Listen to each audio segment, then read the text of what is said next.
आपका स्वागत है मेरे यूट्यूब चैनल हिंदी के साथी में। जैसे कि आप जानते हैं कविताओं की श्रृंखला चल रही है। कविताओं की श्रृंखला में हम आगे की कविता पढ़ रहे हैं और हम उनकी कविता कल की बाजरी की पढ़ चुके हैं और आज उनकी दूसरी कविता पढ़ने जा रहे हैं, यह दीप अकेला। तो यह दीप अकेला 1953 में लिखी गई थी। ठीक है। आलपास का हवा घर में 18 अक्टूबर को नई दिल्ली में। तो उम्मीद है आपको कल की बाजरे की समझ आई होगी अच्छे से और ये दीप अकेला भी समझ आ जाएगी और परीक्षा में आप इसके उत्तर आसानी से लिख पाएंगे। उम्मीद करती हूँ आप लोग की परीक्षाओं की तैयारी भी चल रही होगी अच्छे से, क्योंकि अभी तक यूजीसी नेट का फॉर्म तो नहीं आया है, लेकिन उम्मीद है मई के शुरुआत में आ जाए। मई की शुरुआत तक आ जाना चाहिए वैसे तो, क्योंकि आपको भी पता है आखिरकार जुलाई के अंत तक परीक्षा होती ही है। तो कोशिश करेंगे हम उसके पहले पहले सभी कविताओं को पूर्ण रूप से कंप्लीट कर सकें, खास करके छोटी छोटी कविताओं को जो ज्यादा बड़ी ना हो और आपके समझ में आसानी से आ जाए। आइए शुरू करते हैं। यह दीप अकेला। नई दिल्ली, आसपास कौवा घर में 18 अक्टूबर 1953 में रची गई कविता आगे द्वारा। यह दीप अकेला स्नेह भरा। यह दीप अकेला कैसा है? स्नेह भरा। पहले तो पंक्तियां आप नोट कर लीजिएगा, जैसा कि मैं हर वीडियो में आपसे कहती हूँ, पंक्तियां ऊपर की 8 से 10 पंक्तियां आप नोट कर ही लीजिए पहले। उसी में से शब्द भी पूछे जा सकते हैं और फल फूल जगह वगैरह जानवर वगैरह सबके नाम पूछे जा सकते हैं, सबके क्रम भी पूछे जा सकते हैं। तो बिना किसी डिस्टर्बेंस के आइए शुरू करते हैं। यह दीप अकेला स्नेह भरा, यह गर्व भरा मदमाता है। मतलब यह दीप जो अकेला है वह स्नेह भरा है और बड़े गर्व से मदमाता है। जब आप देख रहे थे मोमबत्ती के लौ को जब आप देखते हैं या फिर दीप के ही सब लौ को आप ऊपर से देखते हैं कि उसमें कितनी प्यारी प्यारी आंख छलकती है और एकदम गर्व से मदमाता हुआ रहता है। इसको भी पंक्ति को इसको भी पंक्ति को दे दो। क्या? यह दीप अकेला स्नेह भरा है, गर्व भरा मनमाता, पर इसको भी पंक्ति को दे दो। यह जन है।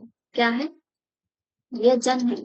गाता गीत जिन्हें फिर और कौन गाएगा? गाता गीत जिन्हें फिर और कौन गाएगा? पंडुब्बा। इसे आपने खोल लीजिएगा। पंड जन के बाद पंडुब्बा। ये मोती सच्चे फिरे कौन कृति लाएगा? इनकी जो है यहाँ से क्रम पूछे जा सकते हैं। से क्रम है। ठीक है। गाता गीत जिन्हें फिर कौन गाएगा? गाता गीत जिन्हें फिर कौन गाएगा? पंडुप्पा।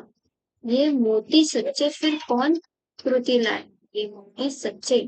पहले गाता गीत है, फिर मोती सच्चे, फिर कौन श्रुति लाएगा? यह समिधा। कौन है? समिधा। जन पटुके समिति का अलग से क्रम पूछेंगे, गीत मोती और आगे जो ये है इसका अलग से क्रम पूछेंगे। यह समिधा ऐसी आप हटेला बिरला सुलगाएगा। क्या? यह समीरा जो है ऐसी आग हटेला बिरला सुलगाए। यहाँ तक के भी यहाँ के भी ग्रह पूछे जाएंगे। गाएगा, लाएगा, सुलाएगा, सर्जित करेगा। तो बहुत से फालतू के प्रश्न बनने लगे आजकल, तो हम कह नहीं सकते कि किस पे प्रश्न बन जाए। आप सोच भी नहीं सकते वहां से प्रश्न बन सकते हैं। ठीक है। यह अद्वितीय। यह अद्वितीय यानी कि अद्वितीय। जन पंडुबा समीधा अद्वितीय। ठीक है। यह मेरा, यह मैं स्वयं विसर्जित। अद्वितीय यानी कि यह मेरा, यह मैं स्वयं विसर्जित। ठीक है। यह दीप अकेला स्नेह भरा। क्या है? यह दीप अकेला स्नेह भरा है, गर्व भरा मदमाता पर इसको इसको भी पंक्ति दे दो। यह मधु है। कैसा है? मधु है। इम्पोर्टेंट है। पूछा जा सकता है मधु का जिक्र किस कविता में है? तो यह दीप अकेला। यह मधु है स्वयं काल की माना या युग संचय। स्वयं काल की मोना। मधु यानी कि स्वयं काल की मोना का युग संचय। यह गोरस। क्या है? मधु गोरस। इंपॉर्टेंट है यहाँ से लेकर यहाँ तक। ठीक है। यह मधु है स्वयं काल की मोना का युग संचय। यह गोरस जीवन काम धेनु का अमृत उत्पय। क्या है? जीवन काम धेनु का अमृत उत्पय। यह अंकुर फोड़ धरा। क्या है? यह अंकुर फोड़ धरा को रवि को तकत निर्भय। क्या? यह अंकुर अंकुर फोड़ धरा रवि रवि को तख्ता निर्भय। रवि को क्या करता है? तख्ता निर्भय।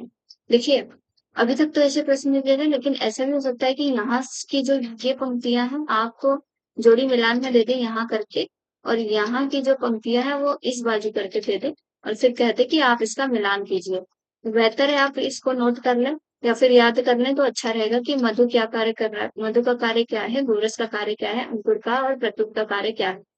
तो आसान होगा, खास करके इस पंक्ति में और इस पंक्ति में, इन दोनों का तो नोट ही कर ले, बेटे आगे का ना करें चलेगा। ठीक है, यह मधु है स्वयं काल की मोहना का युग संचय, यह गौरव जीवन काम धेनु का अमृत उत्पय, यह अंकुर फोड़ धरा को रवि को ताकता निर्भय। सब जनों का कार्य बताएं।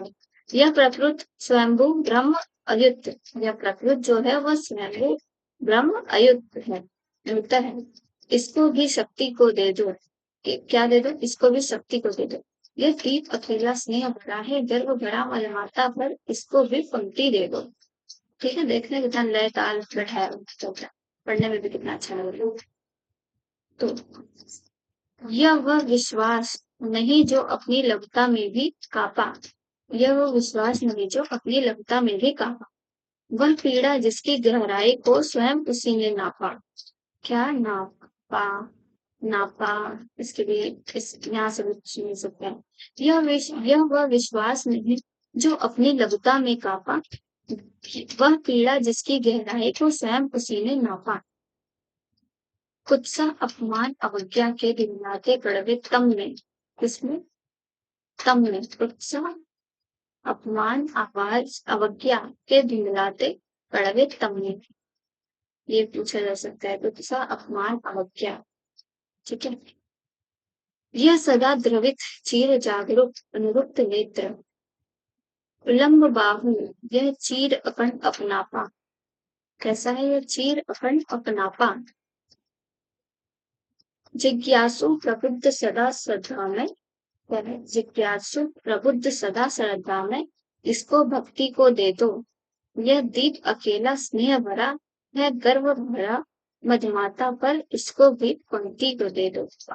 क्या कविता थी? तो कविता जी ने क्या कविता लिखी है, इतनी सुंदर कविता है ये कि बहुत अच्छी कविता है, कि आपको एक ही शब्द का मतलब अपने आप में ही समझ आ जाता है। उम्मीद है ये कविता भी आपको समझ आई होगी। बाकी इसके इम्पोर्टेंट पॉइंट मैंने आपको नोट करा दिए हैं। जैसा कि मैंने आपको बताया है, मैदान वाले प्रश्न पूछे जा सकते हैं, तो आप कौन सा शब्द कौन से कार्य के लिए उपलब्ध हो रहा है वो आप याद कर लीजिएगा। तो जी छोटी छोटी कविताओं में आप याद कर ही सकते हैं। बेटर है कि आप 150 पेज की कविता पढ़ें, इससे अच्छा छोटी छोटी कविता पढ़ेंगे तो आपको परीक्षा में भी बहुत उपयोगी रहेगा।